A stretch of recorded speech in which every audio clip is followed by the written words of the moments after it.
যুক্তরাজ্যের প্রধানমন্ত্রী হওয়ার পর প্রথমবারের মতো ভারত সফরে আসলেন কিয়ার স্টারমার। প্রধানমন্ত্রী নরেন্দ্র মোদীর আমন্ত্রণে ভারতে আসেন তিনি।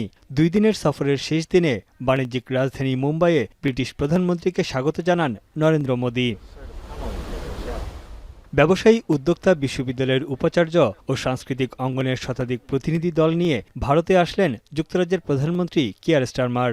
এই সফরের অন্যতম লক্ষ্য গেল জুলাই মাসে নয়াদিল্লি ও লন্ডনের মধ্যে স্বাক্ষরিত একটি মুক্ত বাণিজ্য চুক্তির বিষয়ে আলোচনা করা, যার আওতায় টেক্সটাইল থেকে শুরু করে গাড়ি পর্যন্ত এবং বিভিন্ন পণ্যের উপর শুল্ক কমানো এবং ব্যবসার জন্য বাজারে প্রবেশাধিকার নিশ্চিত করা।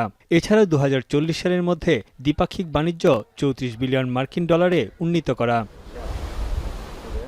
দ্বিপাক্ষিক বৈঠকের পর সংবাদ সম্মেলনে কথা বলেন স্টারমার ও মোদি। 2 দেশের কৌশলগত অংশীদারিত্ব এবং 2035 সালের রোডম্যাপ নিয়ে আলোচনা হয় তাদের মধ্যে। 2 নেতার বৈঠকে গুরুত্ব পায় বাণিজ্য, বিনিয়োগ, প্রযুক্তি, প্রতিরক্ষা, জলবায়ু, শিক্ষা খাতের বিষয়গুলো।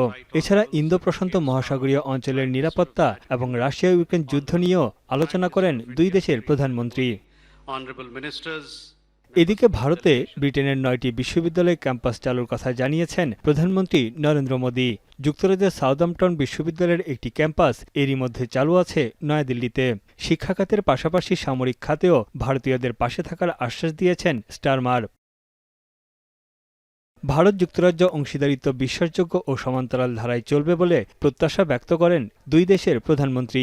অর্থনৈতিক, বাণিজ্য ও বিনিয়োগে ভারত ও যুক্তরাজ্যের সম্পর্ক নতুন উচ্চতায় পৌঁছাবে বলে আশা তাদের। তরুণদের নতুন কর্মসংস্থানের সুযোগ তৈরির পাশাপাশি বাণিজ্য বৃদ্ধির আশা করছে 2 দেশ।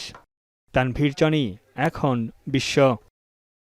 শিয়া বাটার ও ভিটামিন ই সমৃদ্ধ লিলি বিউটি সোপ, তারুণ্যময় উজ্জ্বল ত্বকের জন্য। রিমার্ক,